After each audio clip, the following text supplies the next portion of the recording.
So what'll happen is Craig and I will just have a little bit of a dialogue beforehand, and then we'll introduce you, and then just kind of we'll kick it off from there and just start asking you questions. And it's just a kickback, man. Feel free to answer as long as you like. We kind of go for, we usually say about an hour and 15 minutes. But we can go as long as you like if you're having a good time. But if you're like, hey man, this sucks, I hate these guys, we can wrap it up early too. So I'm good, dude. All right. Want to get some water? Want to get some water, and we'll walk this sucker. Yeah, boy.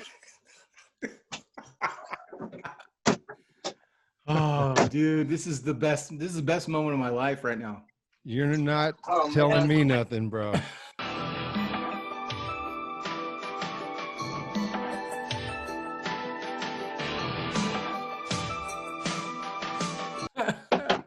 Let's walk this sucker. Dude, I can smell the fumes. I swear to God, man, I can smell the fumes of the back of the Ford F-250 that I snuck in to see RAD at the drive-in because I drew the short straw. Oh, that's so cool. That's so cool. Crazy. So welcome everybody to Big Bike BMX. It's your friend Isaac, and I cannot tell you how giddy I am right now. I'm stupid excited for a 47-year-old man acting like I'm 14 again. Because Craig, like, can you believe this is happening? This was like a dream thing. When we started this podcast, we're like, wouldn't it be cool? And we were like, there's no way this would ever happen. No way we would be able to get this guest. Yeah, one of the best things is that we actually made up a wish list. And I was telling our guest this the other day on the phone. And that wish list was like, this ain't going to happen. This ain't going to happen. That one's not going to happen. But here we are a few months into our journey. And we have definitely a very, very special guest. And I'm super stoked and excited. Isaac, why don't you take it from here, man? And let us know what's up.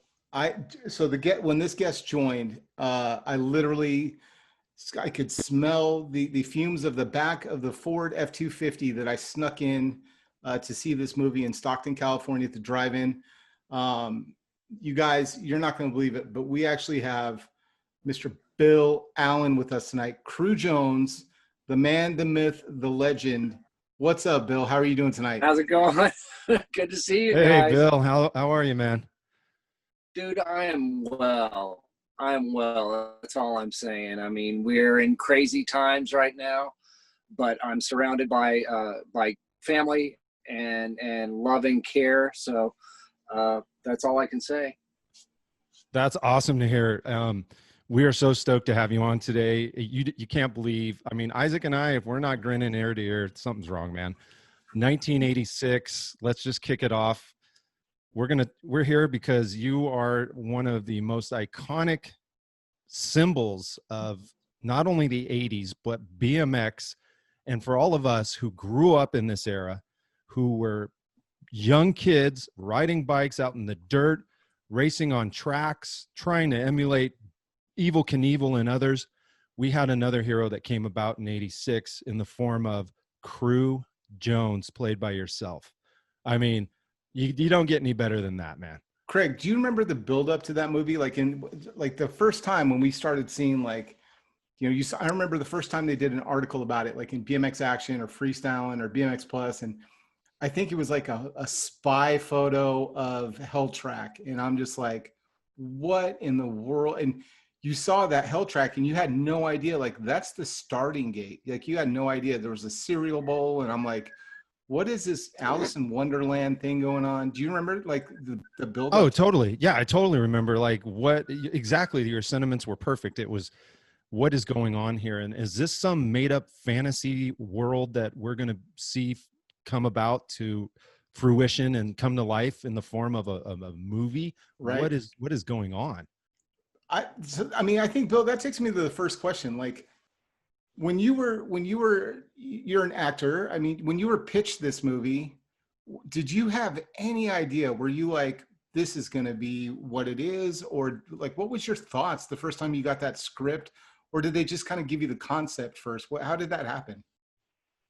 Yeah, I had not read the script when I auditioned. I'm pretty sure I just had the pages that they wanted me to read, a couple of small scenes, and Hal and the producers had me sit on a bike.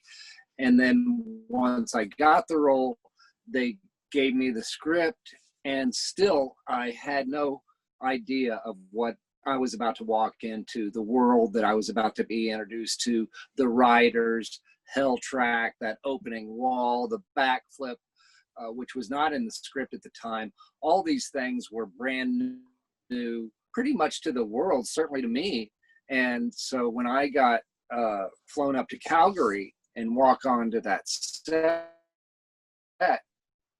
you can only imagine. I mean, now this was right in front of my eyes. All the things that have been talked about for all these years was happening in front of my face. And I was kind of the tip of the spear, if you will. So, yeah, it was unbelievable to me what I was seeing. And I definitely got the sense that things were going to be different after this movie. Definitely had that sense that this is going to highlight the sport and these athletes in a way that has never been seen before. And it glorifies it in a way that, you know, in some sort of a fantasy way that made it even greater. And so, yeah, I was real certain that these guys were about to knock the world off its axis, and it happened.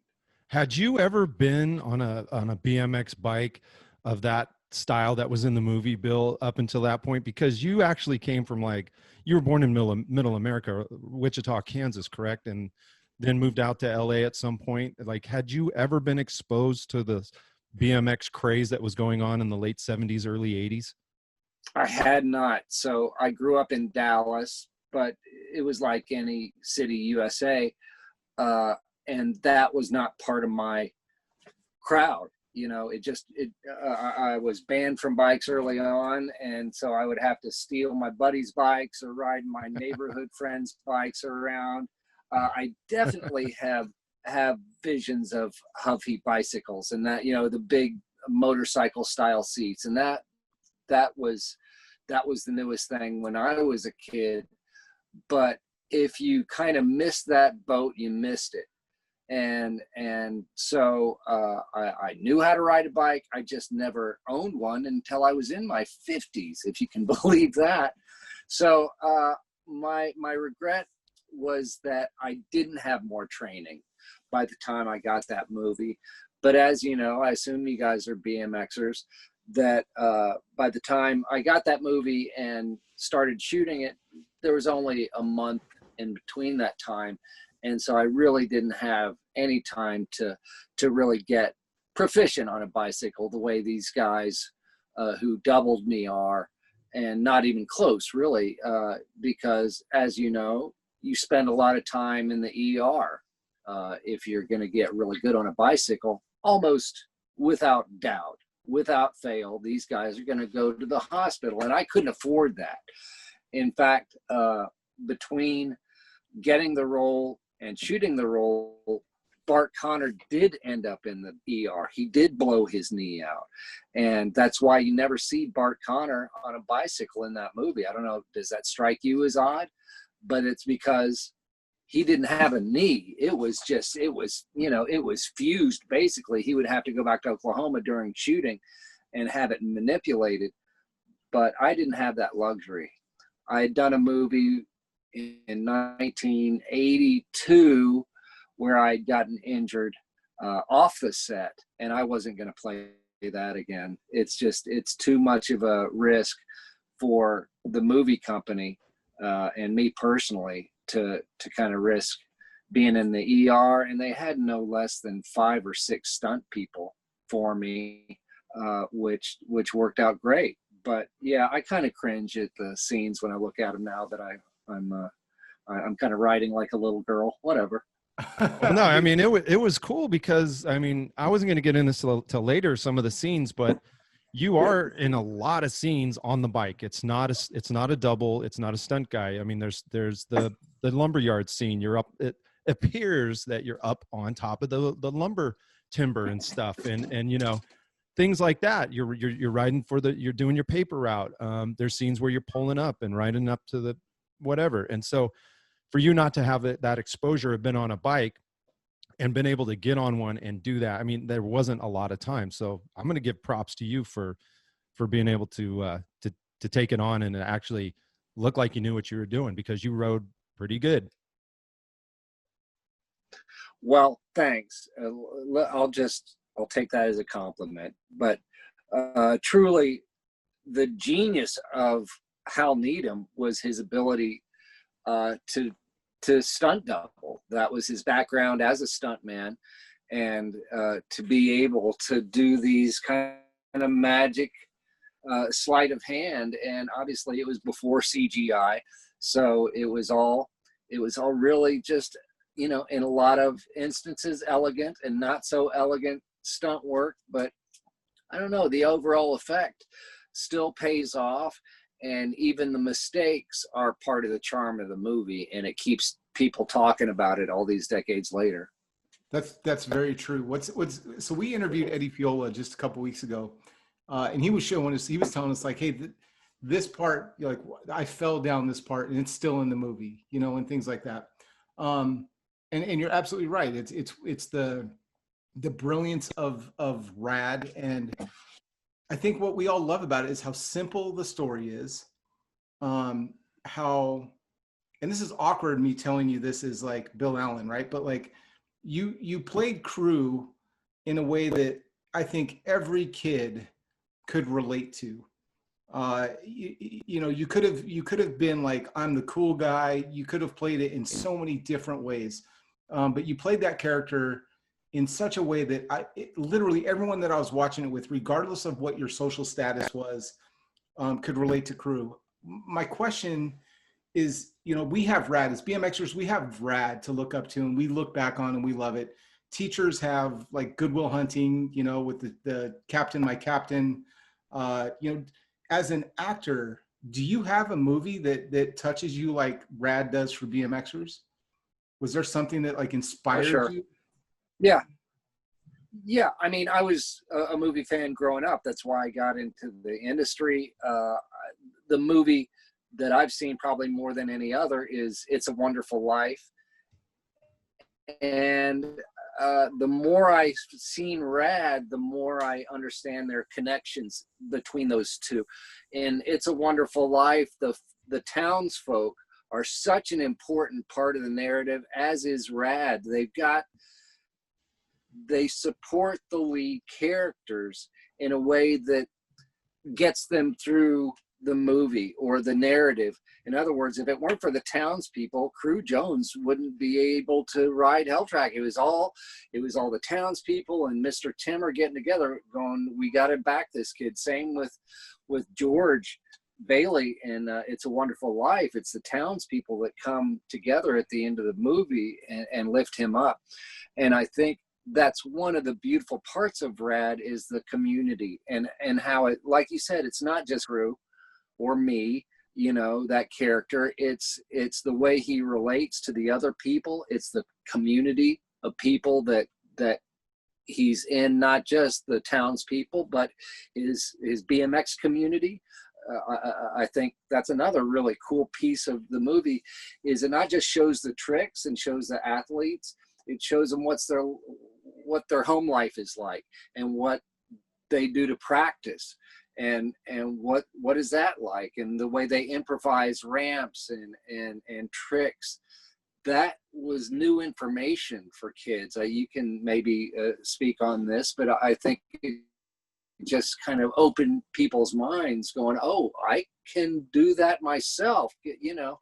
And so they got that rusty bike out of the garage because everybody had one. And here we are.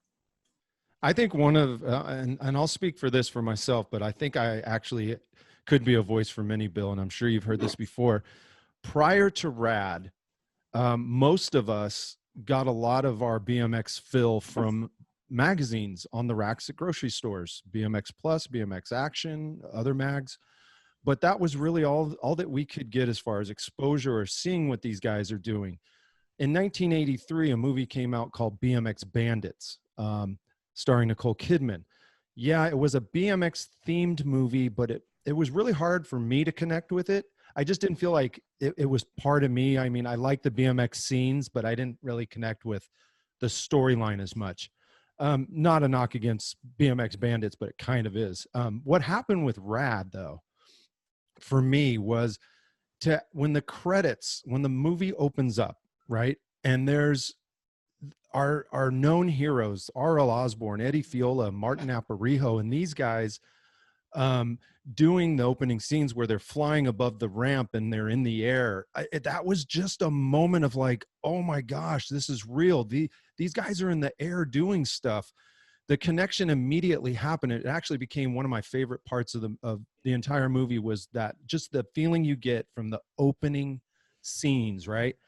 But then it has a real story, like you just mentioned. It's actually a real story about, obviously a guy from this town, Cochrane, and there's so many connection points for a lot of us, and you kept it so real. Is that something that you were coached on, or did you just bring that essence to the movie? Like, I mean, as far as the connection and community go, like you were just talking about, how did you bring that character to life and really own that emotion that went with it? I'm trying to think back. I guess I just tried to play it as it lays. In other words, I tried to bring as much as my personality through. That's generally what you do as an actor, because in my experience, I tend to get cast close to who I am personally. So I think somebody else might have brought a different edge to it, and maybe that's part of the reason how cast me is I've got that kind of middle America, middle class, kind of dirt under the fingernails, but maybe with some potential, that kind of a vibe. And I know I personally liked Hal a lot, and I think he liked me a lot, and I think that's pretty much a big part of the reason why I got the role. I was castable. I was the right age and the right look, but also we found a kindred spirit in one another, I think, and I think that was right for the role. How did very you and little Hal direct. meet? I'm sorry. Go ahead, Bill. Yeah, let me close this door. It just got loud. I'm fascinated by that too, Craig. Like Hal Needham. I mean, Hal Needham is a legend, right? Like, Oh, for sure. what was that? I can't imagine what that's like for being that age to meet Hal Needham. Like, I would not be able to be cool about that. Have you guys ever seen at the Texas State Fair, Big Tex, the 50-foot tall guy with a hat, and it's just it was like meeting Big Tex, he had that huge cowboy hat with all the pins and this enormous belt buckle, and he had his jeans pressed. He had like a crease in his blue jeans. I mean, it was just he was a larger than life character, but personally just funny and kind, and had the best stories, and was just a really a very tough guy. I mean, I think he broke over 50 some odd bones in his career, so he had seen it all, done it all. And I auditioned for him, got the role. There wasn't that much contact, and then I flew up to Calgary and I met him for drinks the night before shooting, and he said, just don't be late. And I'm like, I've never been late in my life. He said, well, I just got shooting Cannonball Run and 2, I think. And he said we had like 25 star trailers out in the desert, and nobody would show up on the set until everybody else was on the set, because it's all a bunch of, big movie stars. So that was his world. My world was I couldn't believe I was so fortunate. I mean, this is what I came out to Los Angeles to do. This is what I was gunning for, and here it is. It's happening.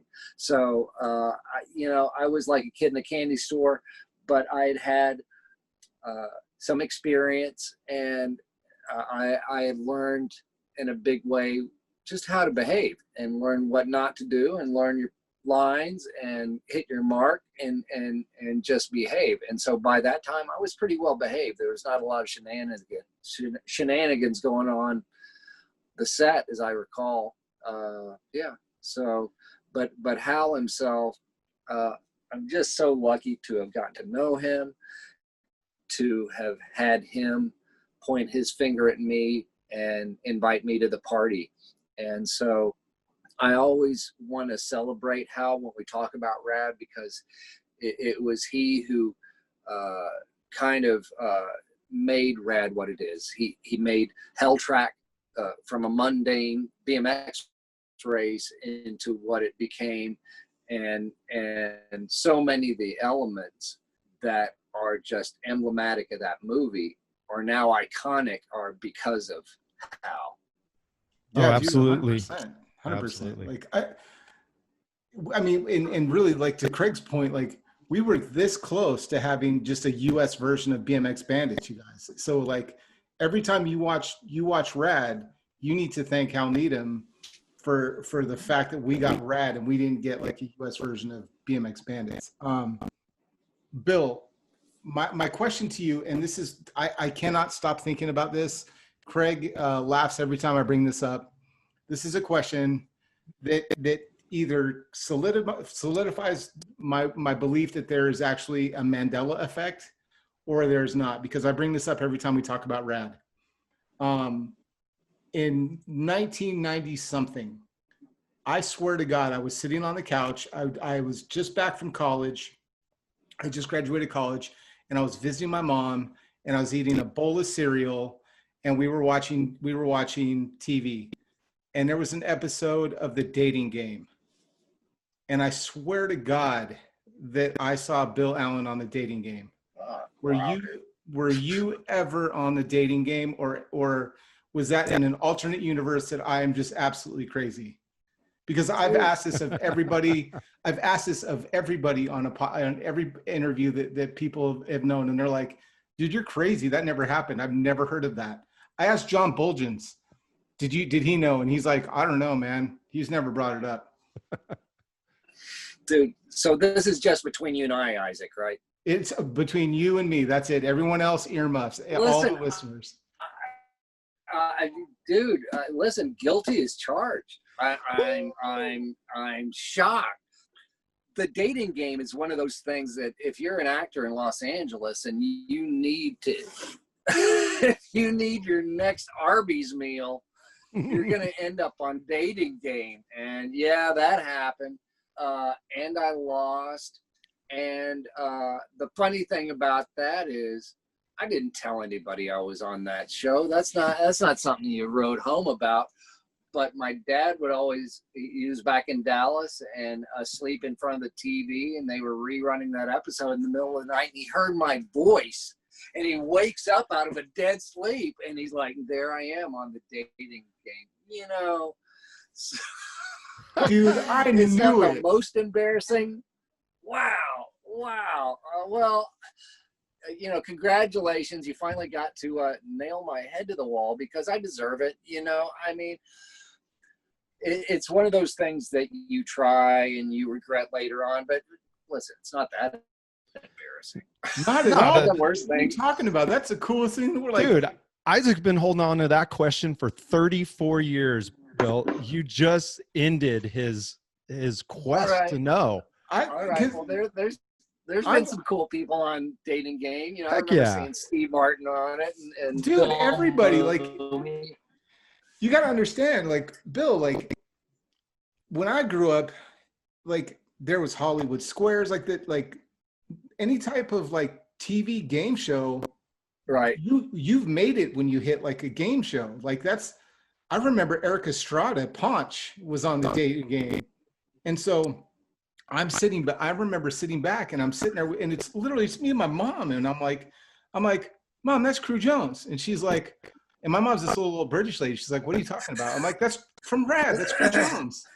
And she's like, okay, cool, RAD. And I'm like, no, you don't understand, Mom. And so I was just like, and I thought like later on, I was just like, life goes on. And I was like, man, that never happened. But dude, thanks for making me feel less crazy. Cause I was like, I swear I saw you on that. And that is nothing like, you're like, yeah, that's, it's here and there. I'm like, dude, like Paunch was on there. Everybody was on a game show. It's the 80s and it's Hollywood. That's what I'm saying. Hold on one second. My mom's like, calling me. If you're not working, My mom's calling me right now. My mom's calling me right now. Hold on one second. This is gonna be funny. Hey, Mom. Here we go. He's gonna tell her right here too. Yes. Hey, I need to tell you something. I'm talking to Cru Jones right now, Bill Allen. So that's pretty cool. Okay, I gotta go though. I'm literally right in the middle of it right now. Okay. I thought he was gonna tell her that you were on the dating game. Okay. Okay, will do. Okay, bye. Okay, that's awesome. No, grandma's also watching my daughter, so that was apparently I have to go pick up my daughter, but nice. That's so long. But dude, that was crazy. Yes, dude. I'm so psyched for that, man. That's like what a cool moment.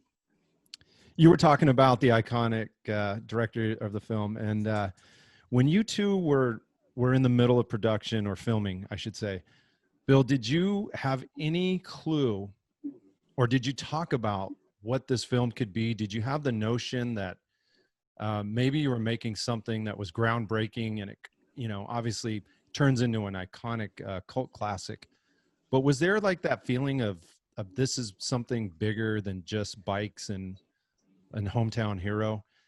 Because I know that in the box office, came out, it did well. I went there and a couple $1 million in sales. But when it hit VHS, when it hit the rental tape market, it just took off. It gained its own momentum and it became such an iconic film. And I'll say it like people always talk about it. It's a cult classic. Did you have any inclination into that during filming? Well, like I said, I knew it was going to be a game changer. I knew it was going to introduce the sport and these guys to the world in a way that hadn't really been done before. It was a A-list Hollywood director. It had a great supporting cast.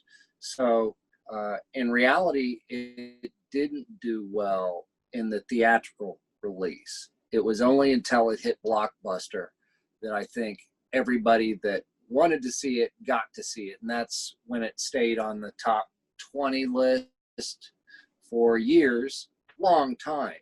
And as you guys can probably attest, every time somebody rented it, they generally watched it 4 or 5 times over that weekend with their neighborhood friends. So that one rental often meant a dozen viewings. So I think even though it was a hit, that wasn't even representative of all the people and all the views it was getting.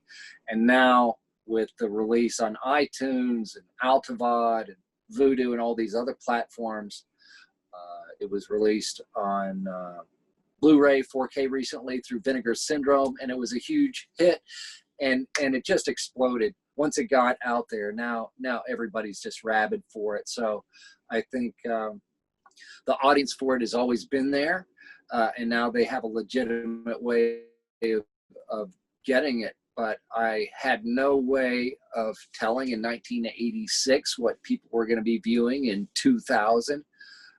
And I must admit that the editing style, and it's just kind of much slower paced movie, the way it's laid out than what we're used to seeing nowadays. And it doesn't seem to matter. It seems we're gaining new fans all the time, and now guys your age are showing it to their kids, and they seem to enjoy it just as much as the original. viewership. So that's been fun to watch. Oh yeah, I got to be honest. When I was a kid, teenager, I rented that movie. Like you said, you watch it 4 times per rental at least over the 2-day rental, 3-day rental. But I must have rented that tape out of my local store and wore that sucker out, because I probably rented it 15 times, 20 times. It was always like a 2-movie night, RAD and then XYZ movie, you know? So, and now my son watches, I gave him a copy. You could actually, you know, after it came out on at VHS and then that kind of was over, Blu-ray disc, or not Blu-ray disc. What do they call those big giant laser discs? Laser. So it was on laser disc, and then that was it. Okay. And now, you know, obviously you mentioned the 4K release, but you'd have to get, if you wanted a DVD, you know, you have to go on Amazon and get some I guess it was bootleg edition, which we got. And my son watches it now. So it's generational. It's passing on to my kids, to where obviously my son's like uses the terms like, you know, let's walk this sucker. And then he's like, Dad, you know, is there anywhere we can go ass sliding? And I'm like, no, I don't think so, bud. There is in Arizona. I bet there is in Arizona, right? Yeah. I kind of want to talk about that ass sliding scene with you and Lori Loughlin. That was filmed up in Calgary, correct? Yep. Yeah.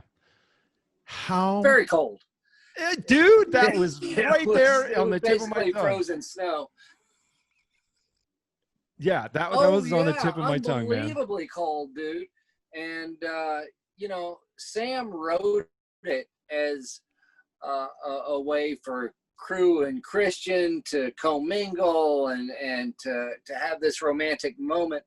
But when it came down to doing it, they're like, well, we can't send them down some rocky precipice. We got to build something. So they built that practical sluice and put a water cannon down it somehow.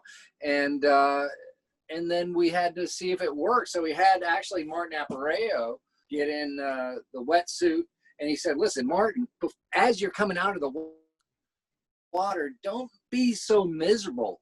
Look like you're having a good time so you don't scare the crap out of the actors. And he did. He came out all triumphant. And we're like, well, it couldn't be that bad. Oh, it was bad. So, you know, we had our wetsuits on, but that doesn't matter. It was just ungodly cold. And, you know, but I can say I went ass sliding with Lori Loughlin, and we have it on film for forever. But, you know, somebody brought up the fact, why would he take Christian to an open sewer on their first date? But I guess times were rough back in the 80s, and that's what you did. So yeah, it's just, there's several things in that movie, and that's one where people go, oh, they're ass sliding. That, you know, what? Who does that? And you know, why are they in an open sewer? And why is she doing it? And why are they bone dry 5 minutes later? It's just, it makes little sense. But we only filmed it once, but from 2 different angles. So that's why you see it twice. That's amazing. And you know what? Like, I remember watching that scene, and like, maybe because I watched it as a kid, and it's that movie is kind of targeted at kids, but like, I never thought twice about it. I was just like, that's cool, man. He's showing her like the way he lives. Like, that's exactly like this. RAD is such an innocent, fun movie, and we don't have those anymore. Like, there's not a lot of movies. Like I literally, like, my daughter just called, right? I have twins that are 12 and I have a 7-year-old, and there's not a whole lot of movies, even Disney movies, that don't have some adult jokes like slid in there. And so RAD was just such an innocent, fun movie that you could watch, and you could watch it with your friends. And like, to Craig's point, like, I worked at a video store. My first job was at a video store, and it was one of those things, like, someone would come through and rent RAD, and you know, like, first of all, like, I'd be like, all right, it's going to be I remember it was $3.22 to rent a movie. And I would always tell them, like, I'll see you again in $27.32 later, because you're going to keep it a week. And I would also, like, you look at someone and you're like, what's up? We should be friends. Like if you're renting RAD, we should be friends.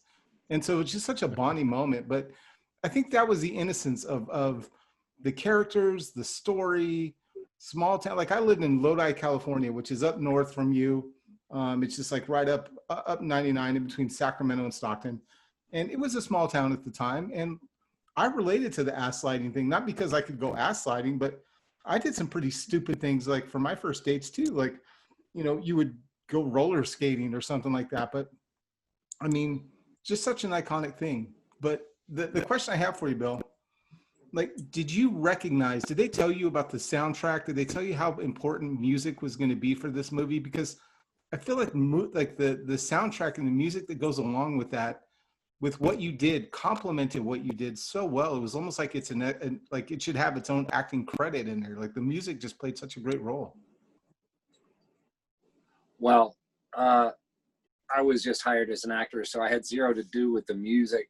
The only thing I can add to that is the music that we used during the Bicycle Boogie filming was White Wedding. That was a big hit at the time. And so that's what everybody's bopping to is White Wedding. They ended up using Send Me an Angel and all those 80s songs that are so iconic now.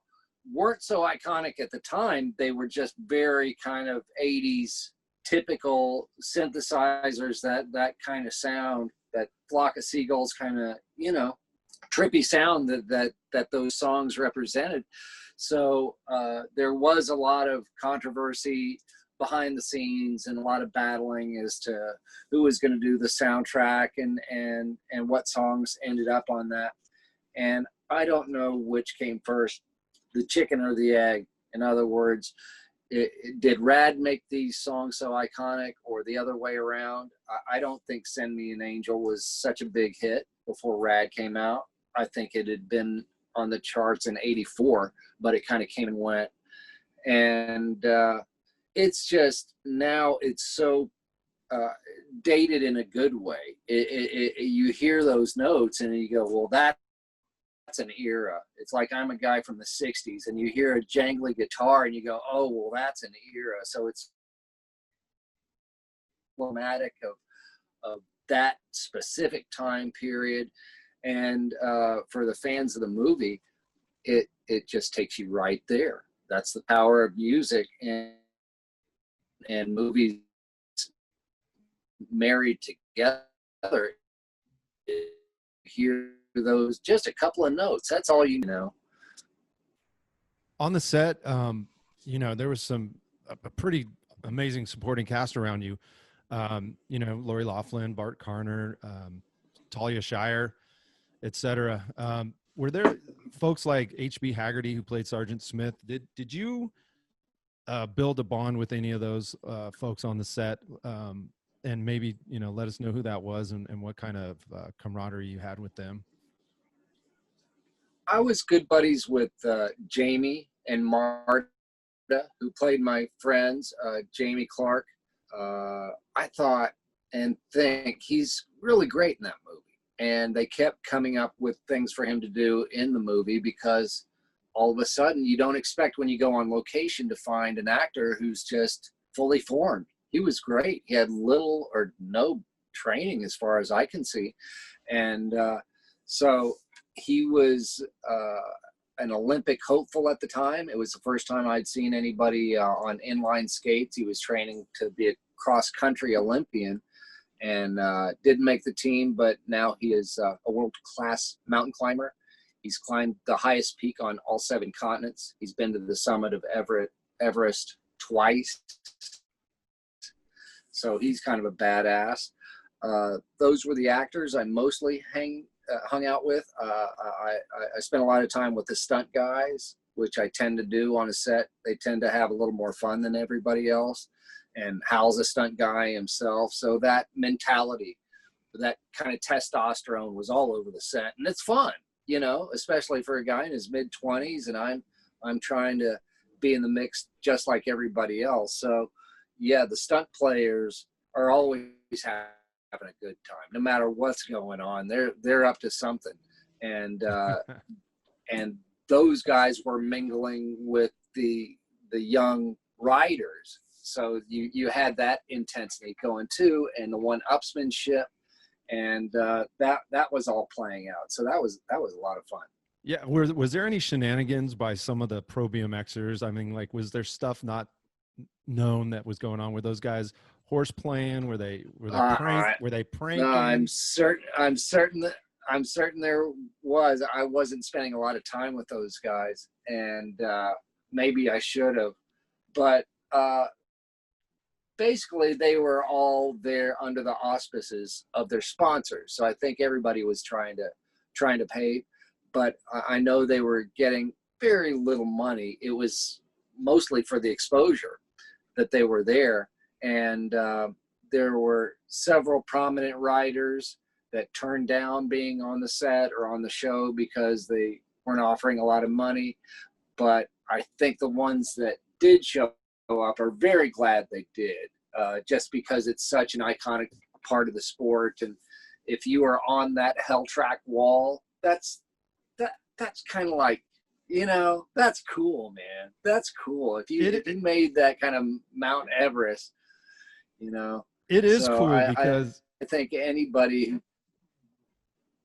Yeah, I was going to say it's super cool because I don't know who turned down the participation in stunt riding or whatever from the pro field, but the guys who did show up end up being some of the biggest legends of BMX. Eddie Fiola, Martin Aparijo, Rick Moliterno, Mike Miranda, and I can go on and on with a couple more names, but those guys actually were in the movie. So that, I mean, hey, good for them. They showed up, right? That's right. That's right. And that's forever. That's forever, and just by default, that movie and those players and myself, we've just got a higher profile than almost anybody, I mean, I love these guys, Ryan and Matt, and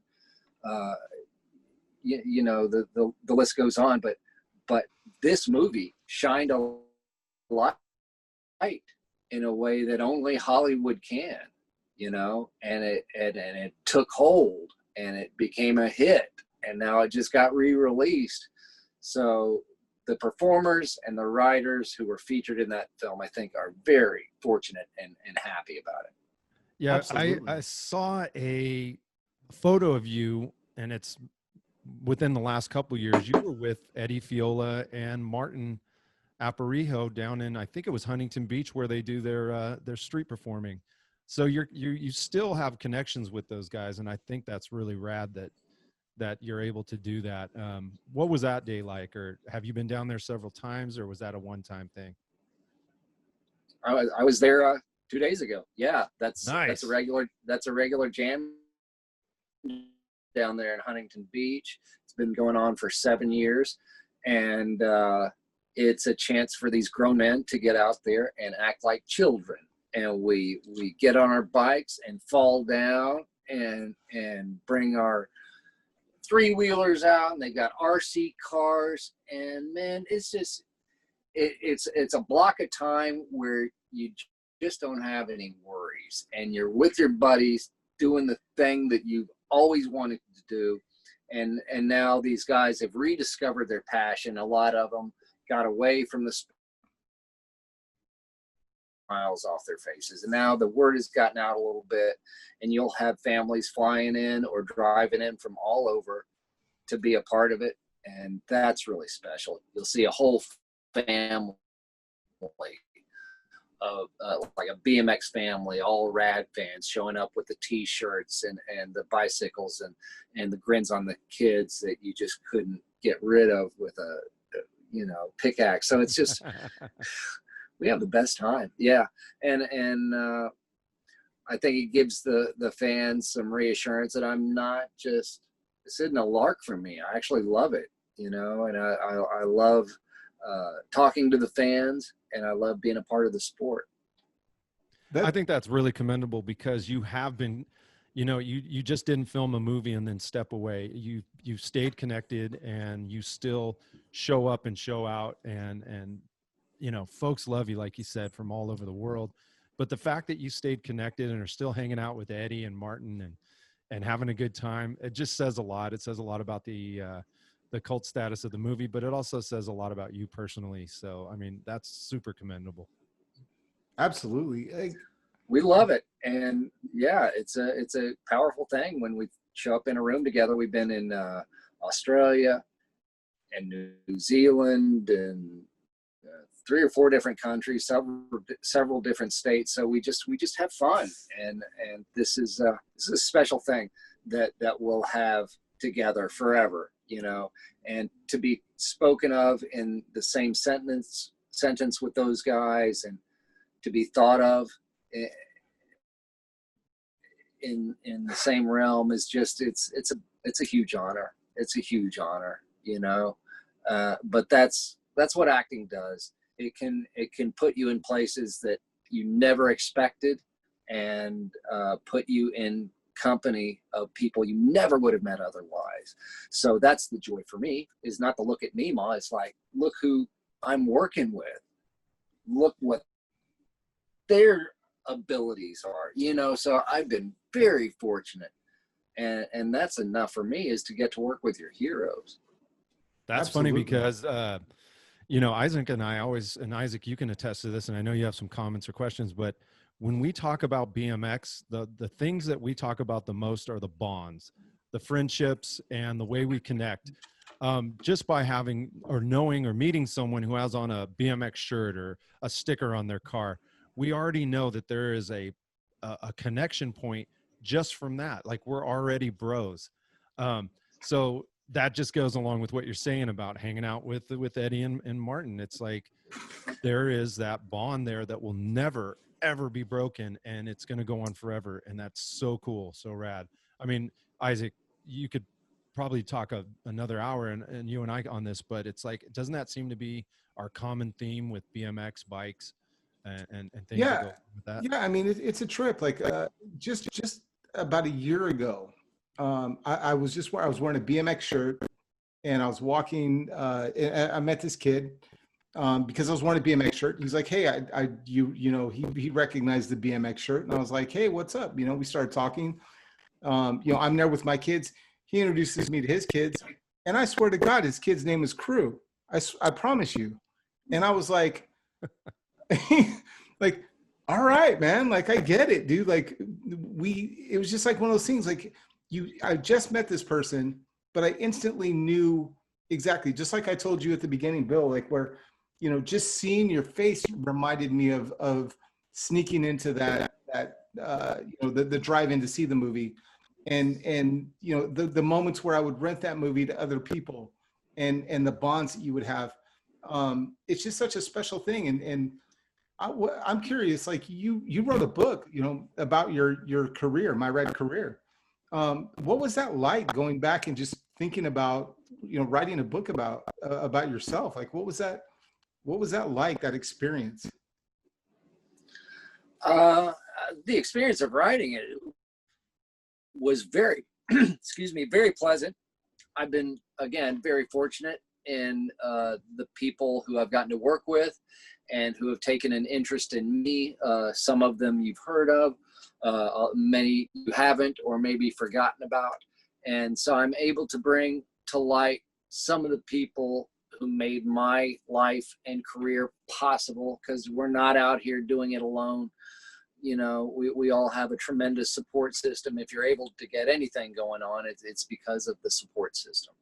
So I was out here at a very, very interesting time when I first came out here in the mid 80s, and got to work with people like George Clooney and Brad Pitt and Tom Cruise and Brandon Lee, and some musician friends you've heard of, Melissa Etheridge and Stephen Lukather.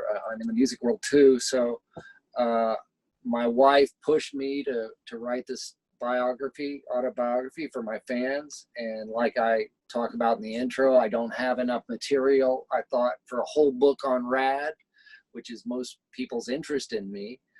But I do have a lot of material, so I put a couple hundred pages together with my favorite Hollywood stories, and talk about a time that's forgotten but very formative in the state of cinema now. Really, I was a fly on the wall and a participant in a very creative time in Hollywood, and that's why I came out here. That's why I left my friends and family back in Texas, and everything I knew without any formal education whatsoever, and just started taking acting classes and kind of swinging in the dark. But I just knew I had to do this thing. I knew it, and the rewards from just following my dream and following that passion and finding a little bravery, it's the reason we're talking now. And the irony of RAD is that, like I said earlier, I never had a bike growing up. My mother watched my brother nearly get killed on a bike. So we were never allowed bikes growing up. Although, like I said, I rode bikes. I always wanted one. I mean, I wanted one. And so there were years of me dreaming about being on bikes. And RAD allowed me to play that out. And I think there's a connection. I don't disconnect the two. I think that desire of me fantasizing for all those years kind of let me live out my fantasy, because I was able to pursue that. And when those doors open, if you're not encumbered, you can follow that dream, you know. And if you are encumbered, you can follow that dream. I was just young and brave and had lost a brother and a best friend in Texas. So I felt I had little to lose. It's easier then, you know, but I've rediscovered in my late 50s, I've got little to lose now. I might as well go for it, just like I did in my early 20s. And now things are getting better than they were even. Yeah. What would it like? I mean, just thinking about leaving your comfort zone of Texas, coming out to California in the 80s, you know, what advice would you give someone that's pursuing their dream, whether it's acting, whether it's music?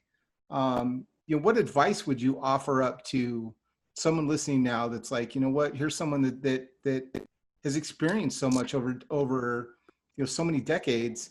What advice would you offer up to somebody that's looking to go after their dream, maybe acting, movies, music, or whatever it would be?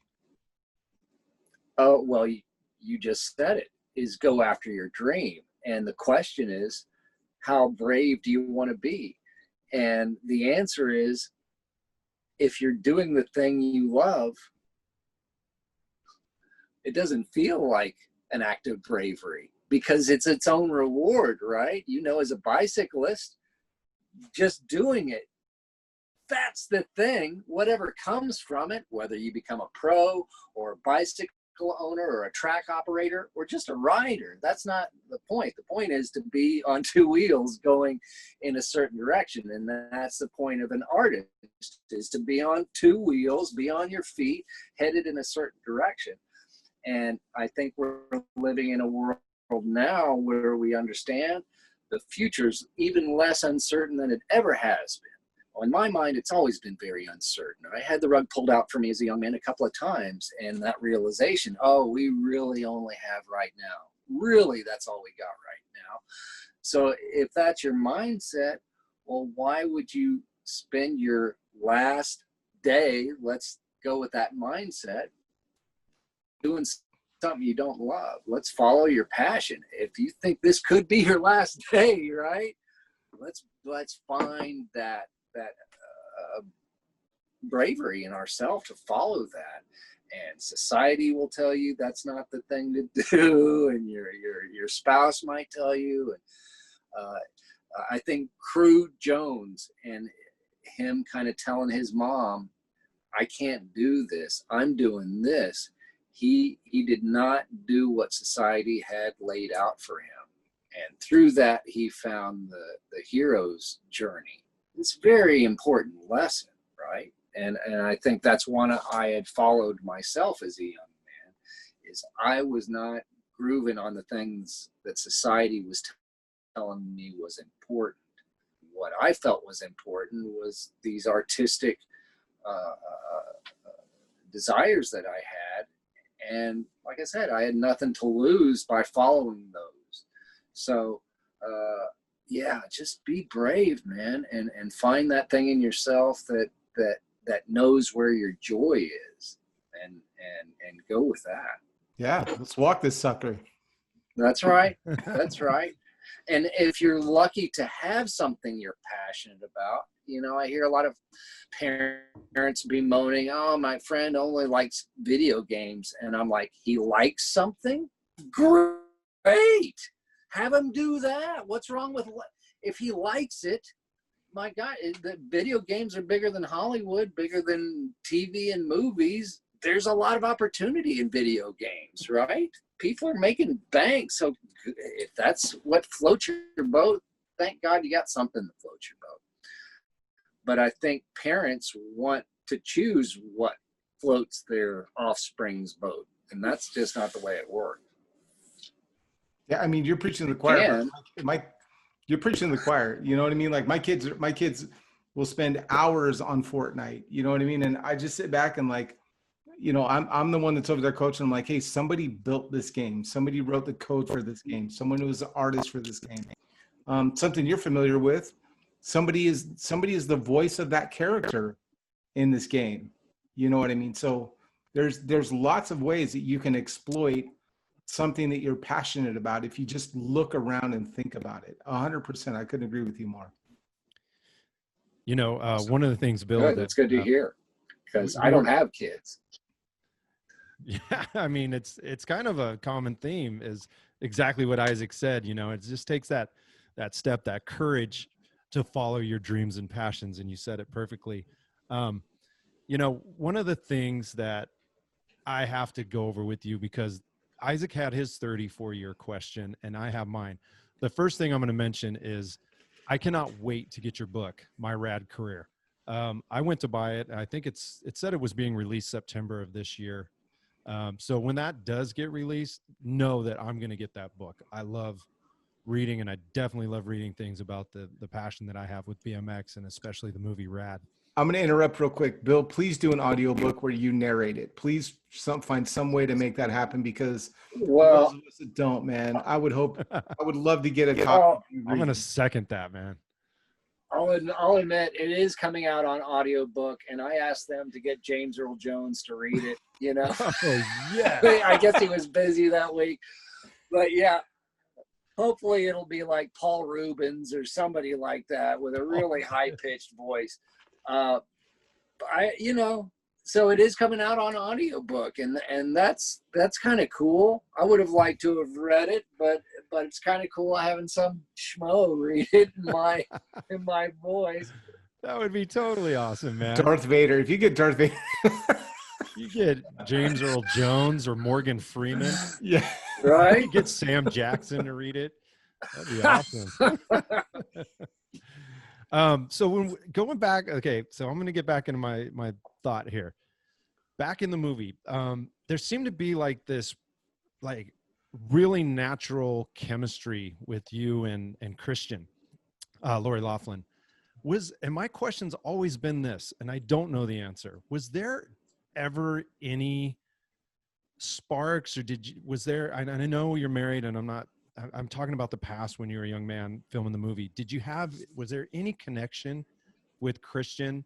Because the way you guys portrayed your relationship, there just seemed to be a little twinkly in the eyes between you that maybe I just thought was really, really good acting, but maybe it could have been more. Dude, did you have to be pretending to be hot for Lori Loughlin? I mean, there was no acting involved in that. Yes. And you will find out when you read my book that I screwed that up. Man, did I screw that up. Probably the worst first date any young lady has ever been on is poor Lori Loughlin with me. And as it turns out, I'm okay with it.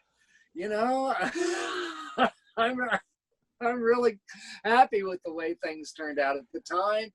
Yeah, it was a date mare, and you know, movie sets are very romantic places, and my job was to be in love with Lori, so that was like falling off a log, and oftentimes you get involved with a co-star. It's always a bad idea. It never works out, but I gave it my best shot.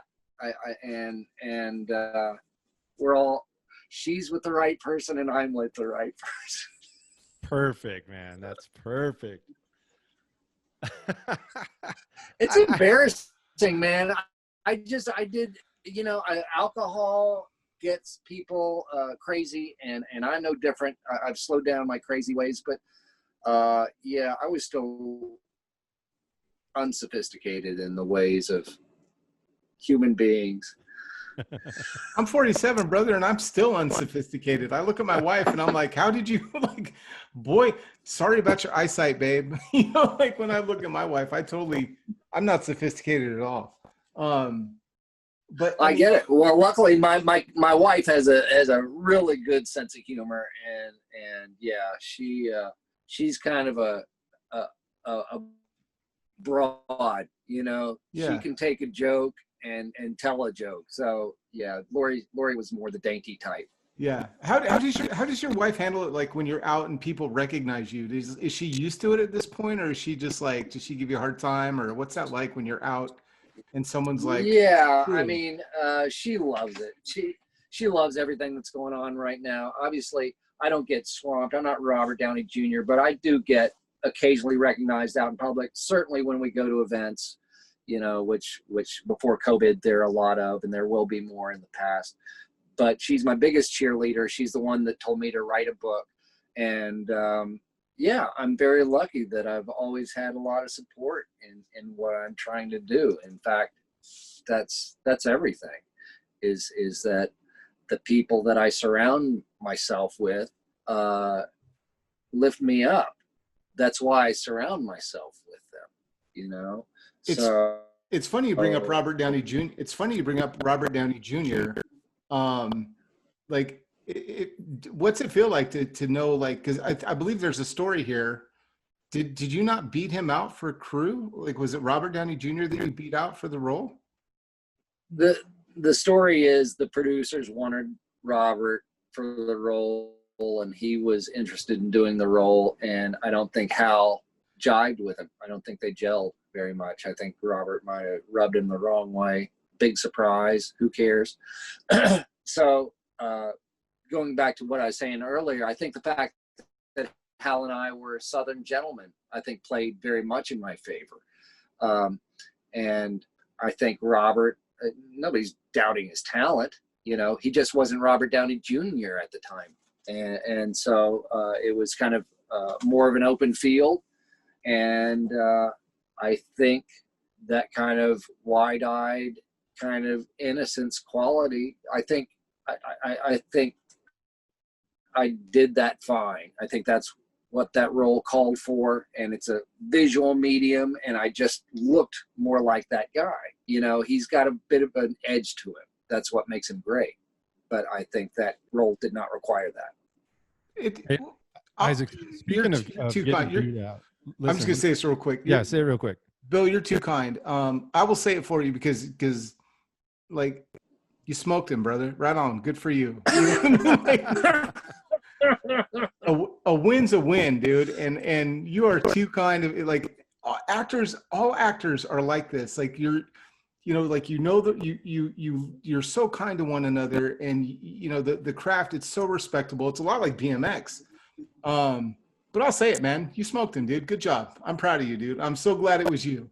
That's where I'll leave it. I'm glad it was you. I'll take it, dude. I'm so lucky, and there's so many actors who have long, illustrious careers and don't have a role like this where people are naming their kids after that character. They're getting tattoos. They're having you sign their arm, and they're getting it inked in. I mean, I do have an understanding of how deep this movie goes for a lot of folks. So for that, I'm extremely appreciative, you know, very. Yeah, Right.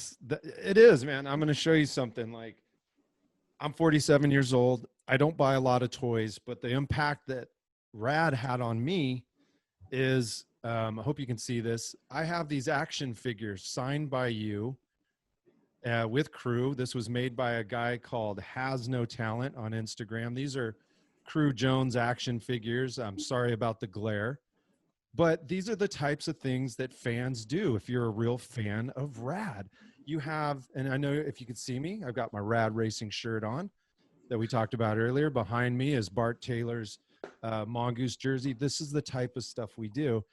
And it's just because that's the impact it's had on our life. We want mementos. We want to take your autograph and ink it into our skin, because there's an impact there and there's a memory there that builds our history. It builds who we are.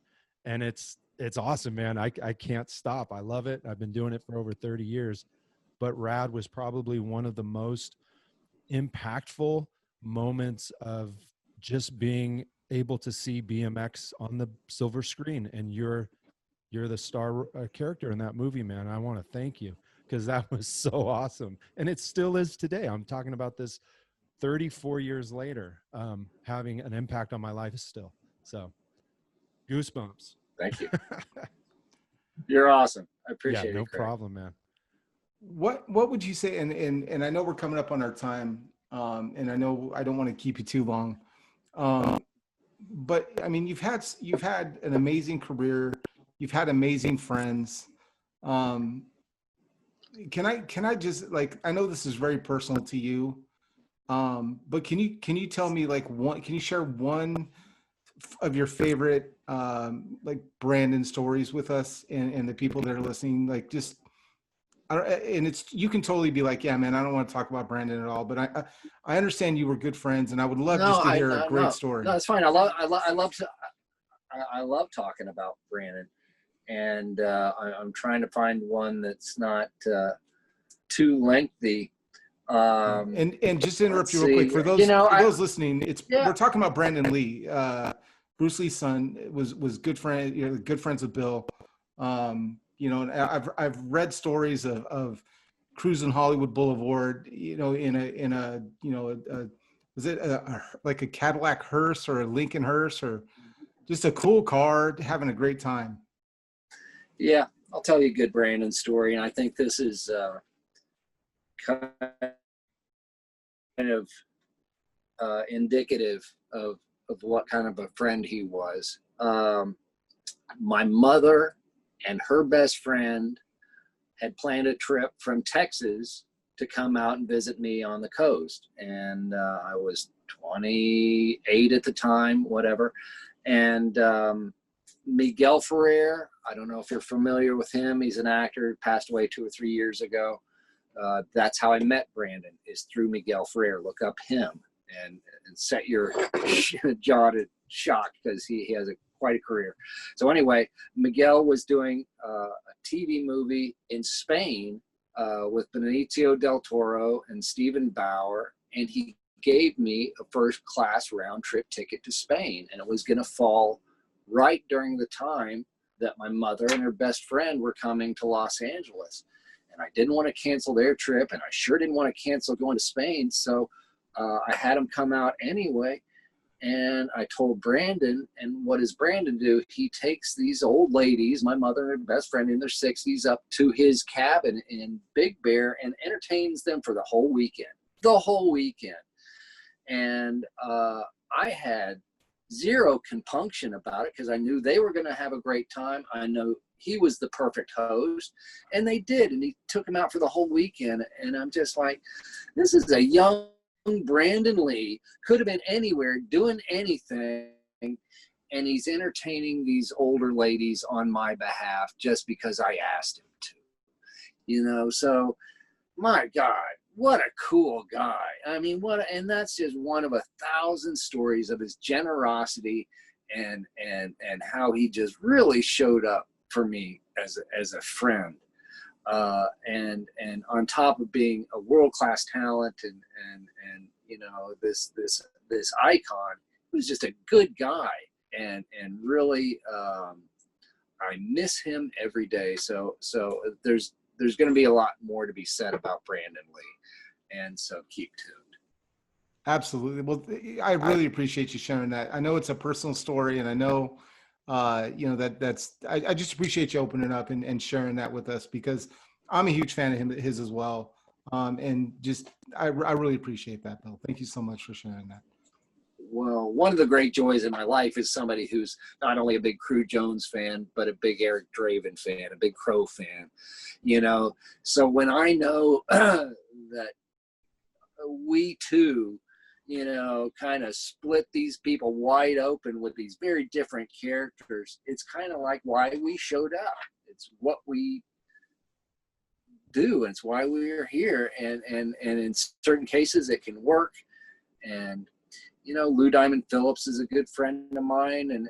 And so we're lucky to have this sort of legacy where he had Richie Valens, where some of these iconic roles come along once in a lifetime, if you're lucky, and it follows you after you're gone. It's a legacy that we can talk about. I thank you so much for sharing that, because I can't and I'm very rarely serious on our podcast, but I got to tell you, the work that you do as an actor, everyone in your craft, but just the escapism that you give the rest of the world, the ability to have a bigger, just think outside of ourselves, put thoughts and ideas and kind of project them on people that we don't know. And just give me that, as an actor, giving me 2 hours of just pure fun, pure innocence, making me think. Eric Draven, just thinking wow, what a badass. And just everyone can relate to a love story like that. It's phenomenal, the ability that you have. And I'm so glad that, you're not selling cars somewhere, and that you did choose this profession. Beyond RAD was amazing, but just the ability that you can share these things and share characters and share stories with us on a screen is just phenomenal, especially in this time where we're all stuck inside. The one thing I do have with my kids is movie night, and Craig just kind of shared it earlier, but you as an actor give me the ability to bond even deeper with my family, my wife, my family. And so thank you for doing what you do. I know it's a thankless thing. It's a very, it's one of those things, it's a torturous thing, I'm sure, because you're always second guessing yourself. And I can only think of the times, if I end a business meeting and I'm like, man, I should have said this. I do it on the podcast all the time. Man, I should have said this, should have said that. And the way that you could play a character, and then we sit around and tell you oh my gosh, that was amazing. And you're thinking in your mind, man, they didn't see the take that I really liked. I can't imagine what that's like, but thank you for choosing this career. On behalf of all of your fans and everyone that's seen RAD and the work that you've done. Craig, what's your last question you'd have? I think it's just a trivial factual question. It's, I know this sounds just minuscule to the conversation we're having, but I'm gonna break it up a little bit. Was RAD originally named Balls Out? There was a scene where Sergeant Smith, and I guess before you went in the race, said, "Go balls out." That was the thing, and I was always curious. And I read something that said Balls Out was the original name before it was called RAD. Do you remember anything like that, Bill? Yeah, I did hear that Balls Out was a working title for it, but then years later I heard they did a porn version of RAD, and I think Balls Out would be a much more appropriate title for that. There we go. I never saw that.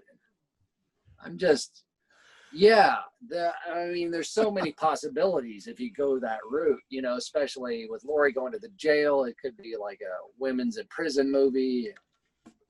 Yeah, it can take a lot of different turns, dude, brother. Yeah, the mind just Cru Bones. You see how this went so awesome. I'm glad I asked that as my final question and comment, man. Well,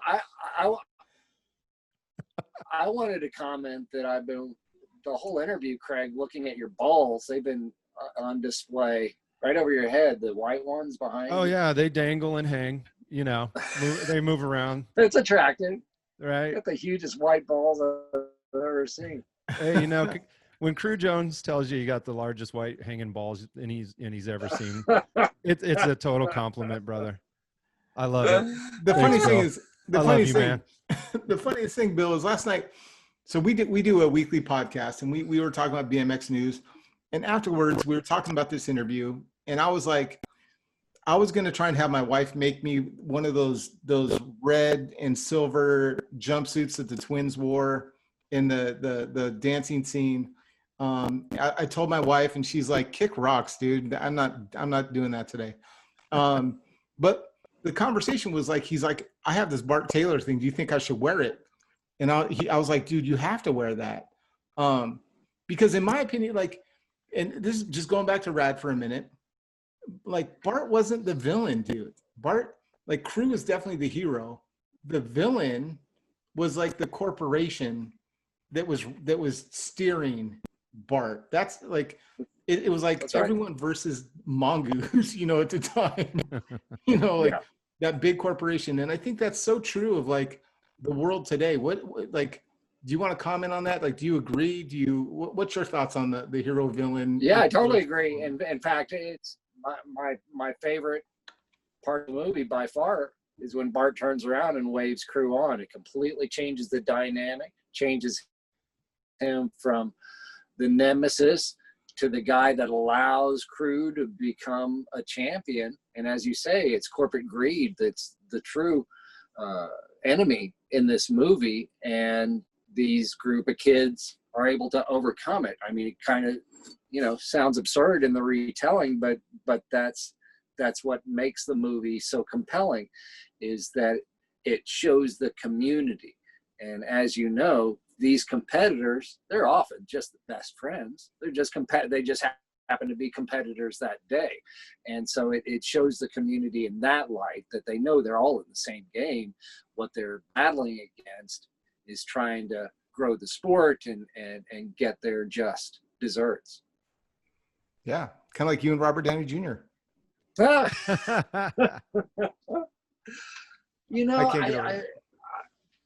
It's just funny, and I'll leave it at this, because these guys that I came up with and have gotten to know or have lost track of through the years. One thing I've come to learn is that I've not been envious of any of them, because if you look at all these people's lives, they've had really difficult journeys, and other people have difficult journeys too. I'm just saying, there's nothing that anybody out there is doing, whether it's my co-stars or these people that have had these explosive careers, that have made me go, oh, why isn't that happening to me? Because I know I've had my opportunities, and I've nearly shot myself in the face a lot of times. So I'm very fortunate to be where I am right now, and to be excited to talk to you guys, and to still be excited to wake up in the morning. Too much can be too much, and too much sugar can rot your teeth. And you look at the Johnny Depps or the list goes on, and you go, wow, man, this fame thing is a toxic drug, and it can kill people. And so for me, I've just got the right amount where I can talk to you, we can have a great time, and then I can go about my day, and it's still unhealthful. In other words, I'm just a guy, and I was very lucky to play that role. Very lucky. I took some acting classes and it worked out, but I all the glory in this movie goes to the writer, Sam Bernard, the writers who doubled me, the director, Hal Needham. I was just a pretty face at 24 and could read lines convincingly, unlike today. That's amazing. Thank you so much, Bill, for hanging out with us. Thank you for being so gracious and honest and open about, everything that you've done and just being exactly what I wanted just to learn about you. Absolutely. I mean, such a down to earth guy. And I love that. I love that. Like, you've had this amazing career. You've had this rad career. And I'll leave it with like, hey, tell me where we can learn more about you, and tell us your website where we can order the book and pre-order the book and things like that. But I'm so glad that you've had Thanks. this, and that you can, at the same time, you can go to the grocery store and, and be normal at the same time. You're not a prisoner of your success and your fame. You're just a down to earth guy, man. And that makes me so happy after all these years to be able to see, like, you're just a normal guy, just like the rest of us, just like everybody listening to this podcast. You love BMX like we do. You appreciate good movies like we do. Thank you so much, man, for hanging out with us. I really, really appreciate it. Thanks, Isaac. You guys have been great. Truly, made my week. And just to comment on what you're saying, a lot of these BMXers are my friends, so it would not go over big if I had an attitude. That would not go well. It just doesn't in this sport. You can't maintain without a lot of goodwill. You don't hang out too long. There's too many good up and comers. And since I'm kind of gotten through the side door anyway, I just got to mind my P's and Q's. But thank you for the kind words. Yep. And you can go, if you go on Amazon, you can definitely pre-order My Red Career, Bill Allen's book. I'm personally going to wait for the audio book because I wear glasses, man, and reading is something that's so difficult. Right on. As an old guy. Right. Man, I can't wait for the audio. You can go get you can get an autographed version and learn more about me. To go to myradcareer.com, and it's available now. But you go to Barnes and Noble or Amazon, and it is available for pre-sale for hardcover and soft cover. Thank you so much for mentioning. Right Absolutely. On, guys. Right on, Bill. Hey, just to close out real quick, I want to, just Isaac said it perfectly. I definitely want to personally thank you for your time, for getting a hold of us and for agreeing to be on the show. It's such an honor. It's such a pleasure to have you. Our fans, our listeners are going to be so stoked to hear that you're going to be on the show. And this is something they can listen to forever and ever, just like watching the movie RAD on VHS for ever and ever.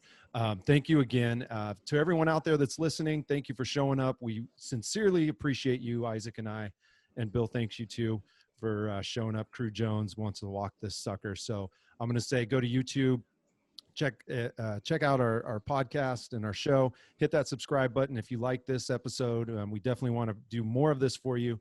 And with your support, we're definitely going to keep making things rad here on Big Bike BMX. So from 80s BMX Craig, for Bill Allen, Cru Jones, the movie RAD, for Isaac Irvine, and all of us here at Big Bike BMX, we appreciate you. Stay rad.